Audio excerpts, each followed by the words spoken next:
Hey guys, welcome back. I'm Mike. And I'm Dave, and we're here at Bull Run 4x4 in Haymarket, Virginia, getting ready to kick off an Evo Manufacturing Double D long arm build on a super cool Gecko Green 2012 JKU. That's right, we can't wait. So if you guys haven't done so already, please make sure to subscribe to our YouTube channel, check us out on Instagram, and also be sure to like our Facebook page. So stay tuned. And we'll see you on the trails.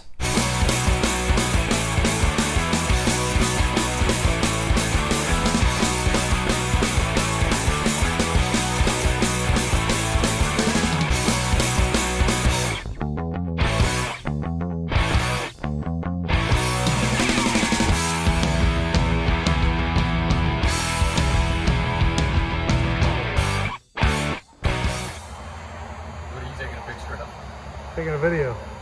Of me standing here watching fuel.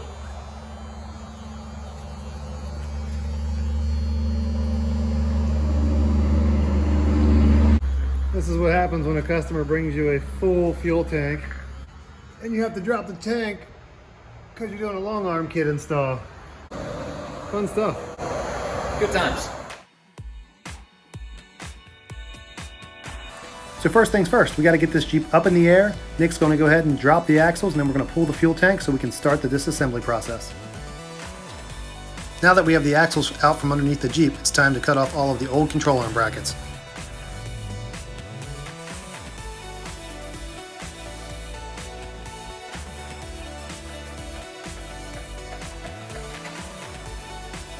With a few more passes of the plasma cutter, we have all the brackets cut off this Jeep. We're almost ready to start grinding down the frame and mocking up the lower control arm mounts. This Evo Manufacturing long arm kit has some pretty cool brackets that actually index off the lower control arm mounts on the frame, so it makes mocking them up pretty simple.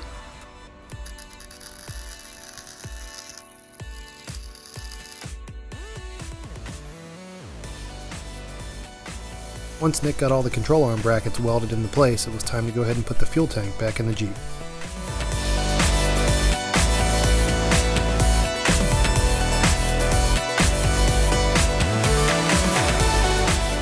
Once we got the fuel tank out of the way, it was time to start installing the springs, links, and shocks.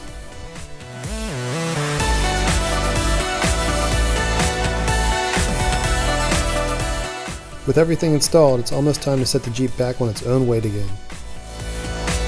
After our final nut and bolt check, it was time to take this Jeep out for a test drive. This Jeep has much better handling and a better ride quality now with this Evo Manufacturing Double D long arm kit. If you want your Jeep built for the mall or built to crawl, reach out to us and let's get your build started. What was the best part about that job? Being finished.